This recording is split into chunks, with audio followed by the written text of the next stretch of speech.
no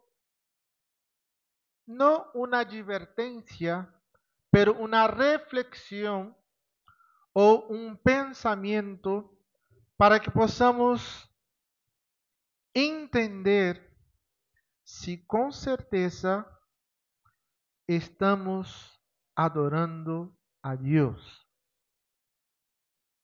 ¿Tú tienes plena convicción de que está adorando a Dios con tu vida? Hemos escuchado durante muitos anos, e não é uma palavra nova, uma afirmação que diz o seguinte: vou começar e vosotros vão terminar. Por el fruto se conoce, pero que fraco está. Por el fruto se conoce. Entonces, el normal es que si yo voy a un pé de naranjo, yo voy a encontrar. Si yo voy a un árbol de mango, yo voy a encontrar. Perfecto, hasta ahí todos estão de acordo, ¿verdad? Então, vamos trazer isso para nossa vida espiritual. Se eu pertenezco a Cristo, se eu me chamo cristiano e se eu sirvo a Cristo, quando as pessoas chegam a minha vida, elas têm que encontrar o quê? Cristo. Até aí estamos? É o mesmo conceito? É a mesma convicção. Temos certeza que estamos, então, servindo a Cristo, que estamos adorando a Cristo. Quero ler um texto que está em el livro de Lamentações de Jeremias, capítulo 2, para entender que a religiosidade não é servir a Cristo. Porque somos acostumbrados a cultuar a Deus ou a venir à igreja. E na pandemia tivemos um claro exemplo de como a costumbre de sair de casa, ir a um sítio, ouvir uma palavra, cantar, dar o dízimo, hace com que crie em nós uma prática de culto que muitas vezes não é nada mais, nada menos do que uma religiosidade. Que não tem nada a ver com o verdadeiro culto a Deus. E que acaba por levar a las pessoas a pensar em lo seguinte: eu vou ao culto, pago a ofrenda, oro a Deus, escuto a palavra, bato palma, canto, estou presente em todos os cultos e depois vou a minha casa e vivo minha vida da maneira que me apetezca. E isso não é servir a Deus, hermanos. Um dos primeiros princípios que vamos ver que são parte da vida daquela pessoa que realmente serve a Deus é que temos uma relação com Deus de intimidade. Um dos primeiros frutos que devem transparecer, que devem fluir de nossa piel, de nossa vida, de nossas atitudes, é mostrar ou entendermos ou demonstrarmos que temos uma relação com Deus de intimidade. O que passa quando temos uma relação de intimidade? Tu vês a Felipe e vê a Jefferson, os dois andando juntos, e já levam tantos anos casados, tantos anos juntos, que aunque esteja um por um lado, outro por el outro, nós outros sabemos que os dois são uno. Por quê? Já passam tanto tempo juntos que se parecem, pensam quase iguais. Vivem e andam quase iguales. Se movem em el mesmo ritmo. Já tentaste andar abraçado com alguém que não tem a costume de estar abraçado? Isso requer um treinamento. Quando se é novio, se treina isso, andar abraçados. Uno tem que andar em el mesmo ritmo. Sabe uma coisa que a ciência ha provado já em os últimos anos? Que quando uno tem o coração muito acelerado e o outro tem o coração mais lento, quando se unem, sabe o que passa? Há uma estabilidade. O coração que é lento passa a bater um pouquinho mais rápido e el que é muito rápido baja para estar juntos. ¿Sabe por quê, hermanos? Porque nosso corpo é templo do Espírito Santo de Deus. Em nós saem as marcas daquele que foi o Criador. E uma das melhores coisas que Deus ha criado é a unidade. Quando hizo el hombre, hizo la mujer, ¿por quê? ¿Qué le dijo? No es bueno que el hombre esté solo. ¿Por quê? Porque se vai adelantar um pouco, se vai correr demais, necessita de alguém que lhe ponga em compasso para andarem juntos. Lhe harei uma auxiliadora. Vamos ao texto das Escrituras. Lamentaciones, capítulo 2. Vamos ler del verso 5 hasta el verso 8. Eu vou pedir que alguém lo leia.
Amém.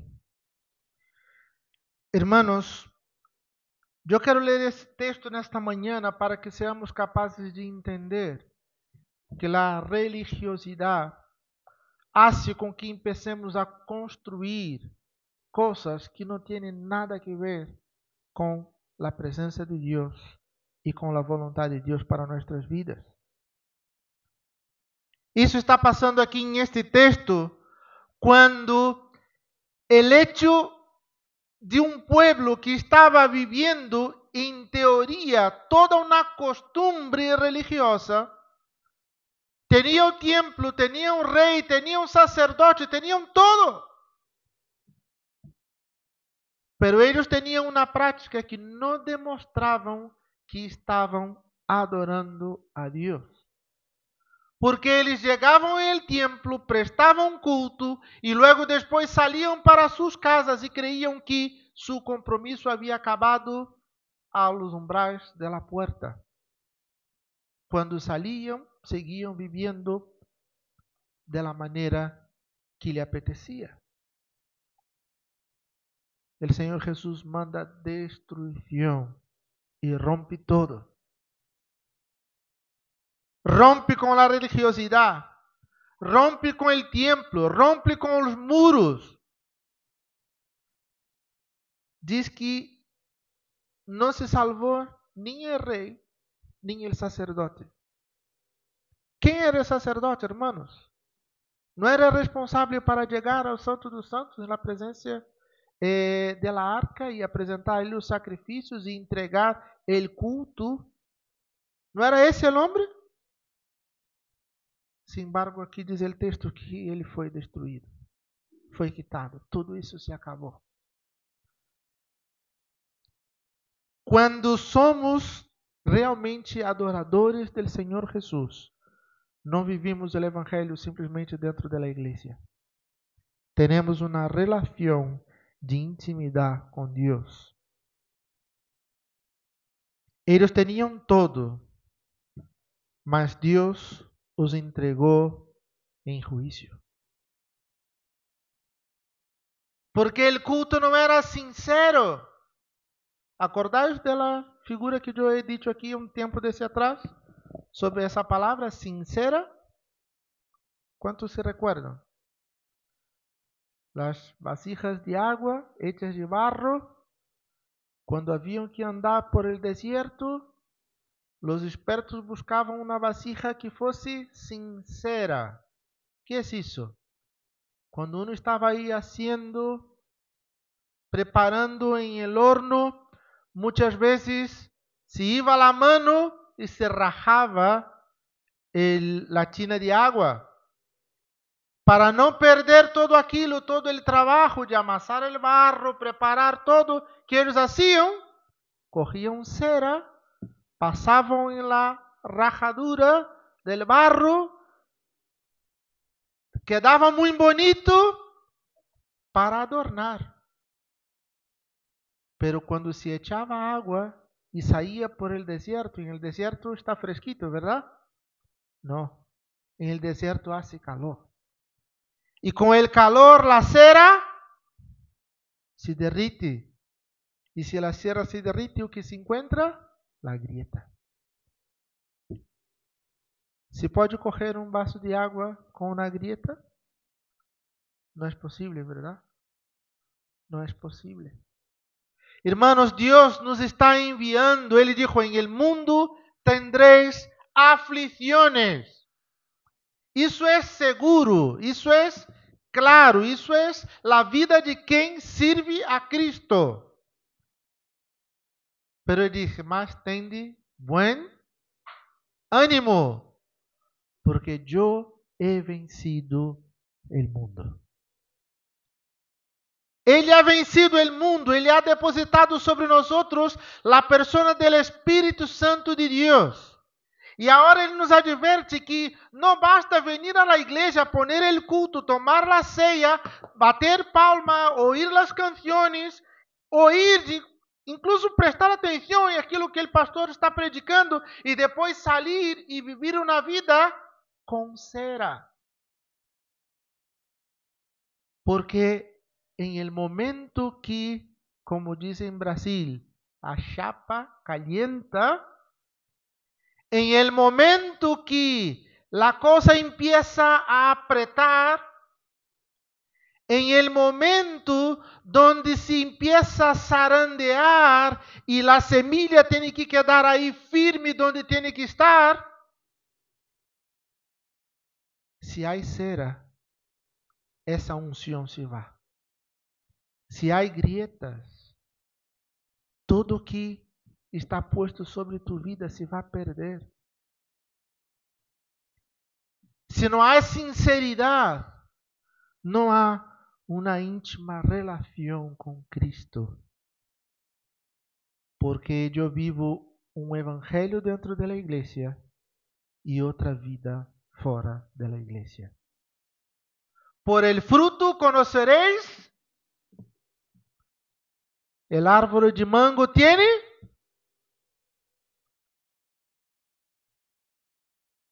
Não se pode manter uma rama fora da vinha.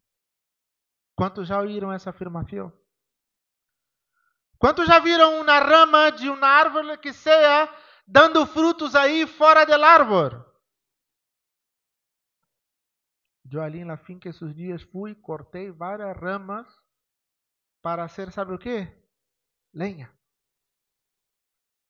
Cortei las que estavam mais abaixo, las que estorbavam, las cortei todas, las troceei e deixei allí agora para que se seque, para poner adentro para hacer leña. Si hubiera frutos, ¿lo iba a cortar? No, ¿verdad? Como mucho alguien echará piedras en ella para coger los frutos, pero no lo iba a cortar.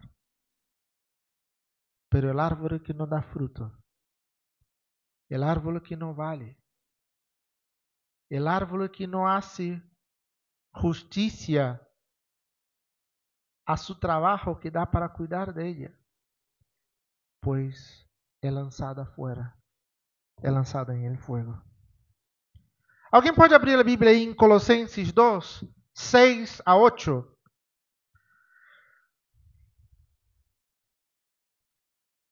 Tenemos que estar conectados, hermanos. Tenemos certeza que adoramos a Dios. Si tenemos essa certeza, vamos mirar e vamos nos dar conta que estamos conectados a Ele. Por isso, em el dia da tempestade, eu não tenho medo, porque eu estou conectado a Ele. Por isso, quando a água empieza a subir, eu não tenho medo. ¿Por quê? Porque eu estou conectado a Ele. Quem encontrou pode ler Colossenses 2, del 6 a 8.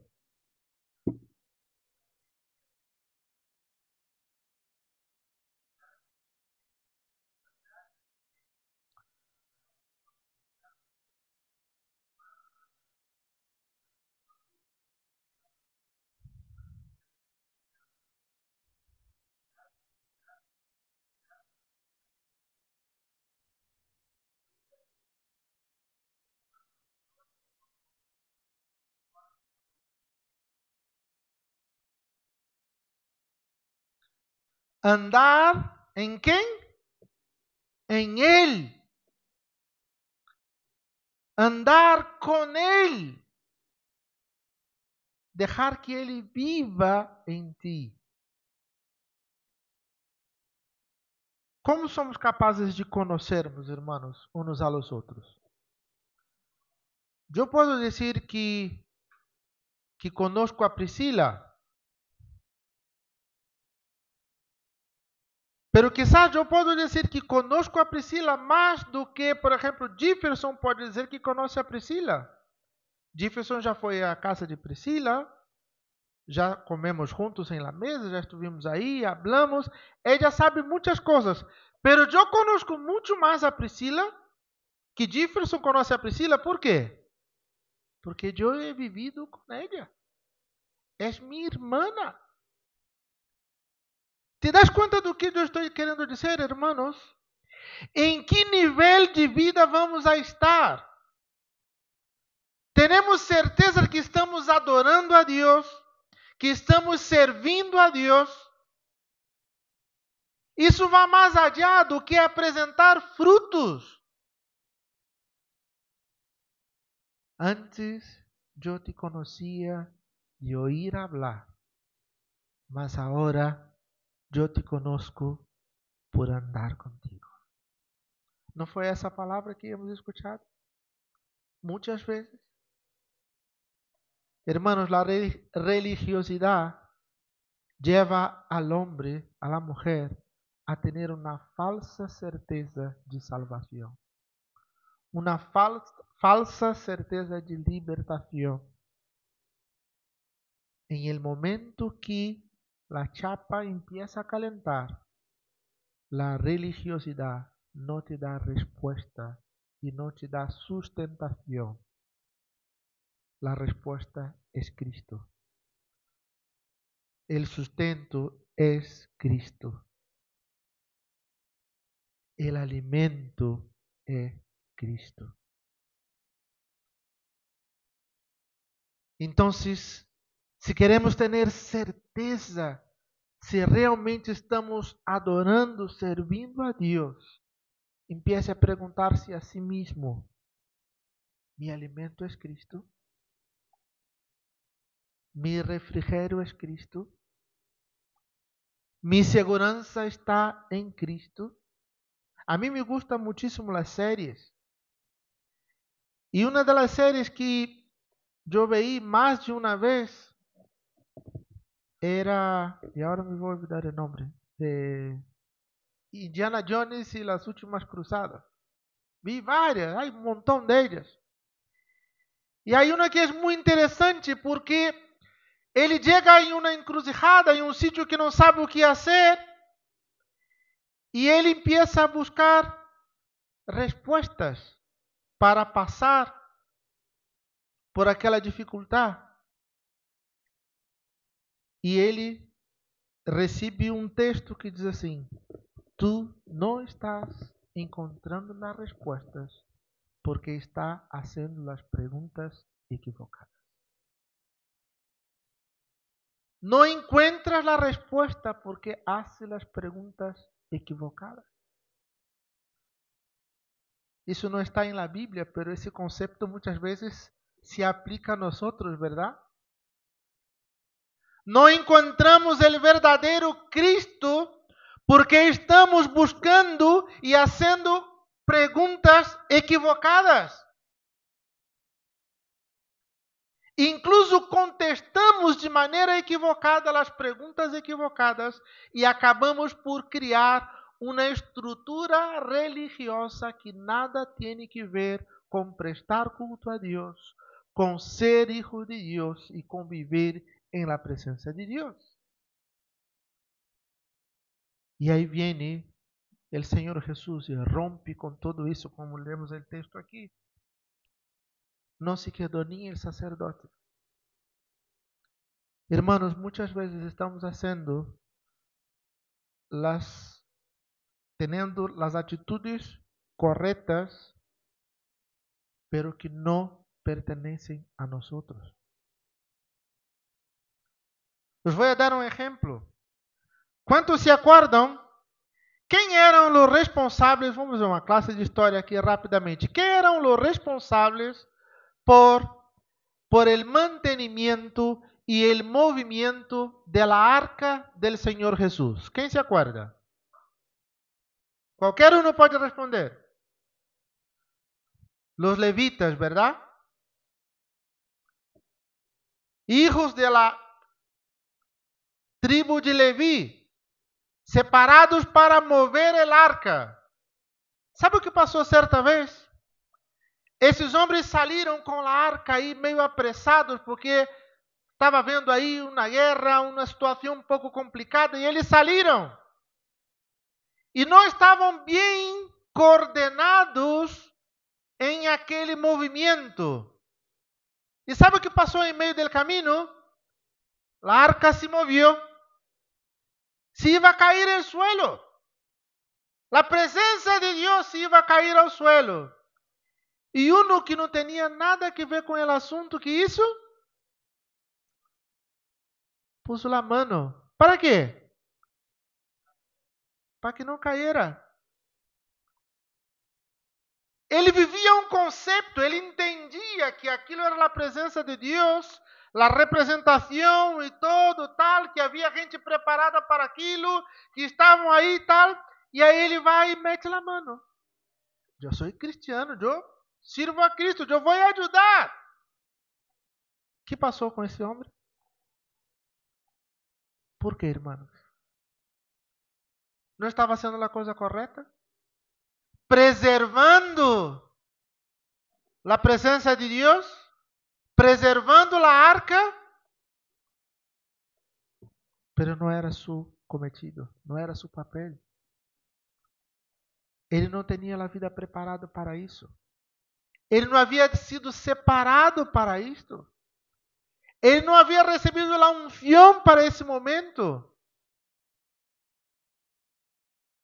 Irmãos, estamos servindo com certeza a nosso Deus.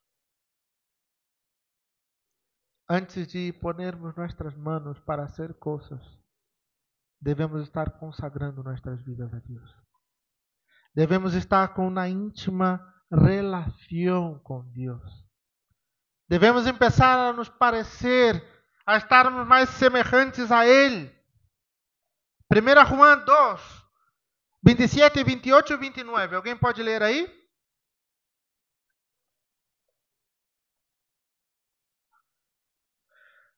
1 Juan, capítulo 2, 27, 28 y 29.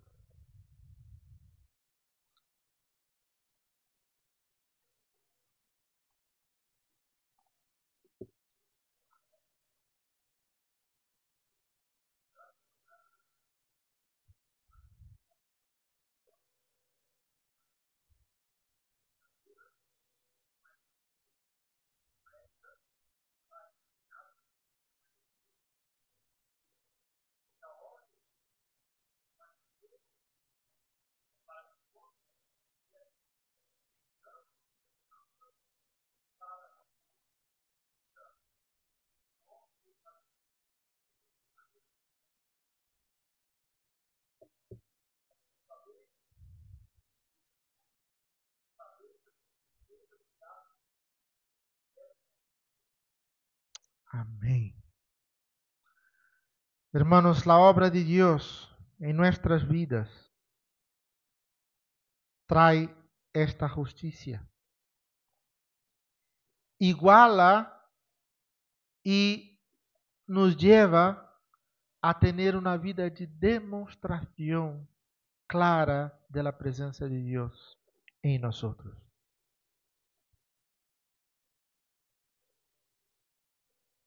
Si queremos tener certeza que estamos realmente adorando a Dios, huya de la religiosidad y aproxime-se de la persona de Cristo.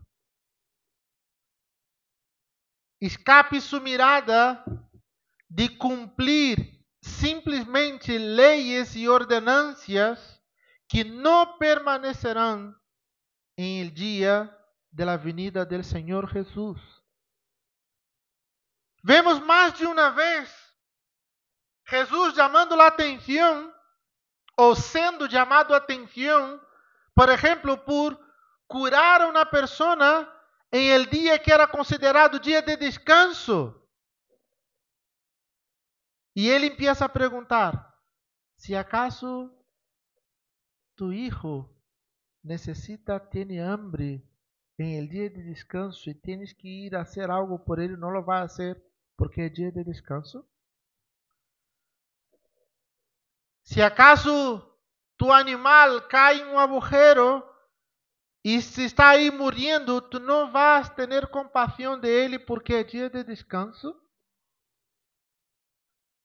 ¿Cuántas veces el Señor Jesús en sus actos fue cuestionado por la multitud que andaba con él y buscaba en él una religiosidad? Delante de un paralítico que ele diz, perdonados son tus pecados. La gente empieza a dizer, pero ¿y ese de qué va? ¿No ves que trabajamos, bajamos del tejado para traer esse homem hasta aqui em cima dessa cama e agora, em vez de ele levantar e curar o homem, ele diz, perdonados te são tus pecados? Jesus sabe quais são os frutos que são mais importantes para nós. Quais são os frutos que têm que ser vistos delante de cada um de nós? Jesus, vendo a inquietud em el coração de la gente, diz assim, para que sepais que el Hijo del Hombre tiene poder sobre la tierra, levanta, toma tu cama e te vayas. E o que passa? Após essa cura, outros encontram esse homem carregando sua cama e dizem assim, quem te ha mandado carregar a cama hoje que é dia de descanso? A ver se nos aclaramos. Se quejamos porque não cura. Agora ele manda, toma tu cama e vá. Nos quejamos porque está carregando em el dia de descanso. Jesus rompe com tudo isso e diz assim, mira, eu hago, eu trabalho, eu vou generar sanidade, cura, vida. Esse homem contestou, aquele que me ha sanado, me deu uma ordem. E essa ordem sobrepassa a cultura, el orden del culto, el día de descanso, porque yo estaba muerto y fui encontrado. Yo estaba perdido y fui encontrado. Y ya no importa más el concepto de la religiosidad. Yo voy a servir a Cristo. Yo voy a demostrar Cristo en mi vida. Yo voy a vivir como Cristo. ¿Y cómo es posible eso, hermanos? Estando en Él y Él en nosotros. Porque sabemos que sin Él nada podemos hacer. Vamos nos poner de pie, vamos agradecer ao Senhor por el día de hoy.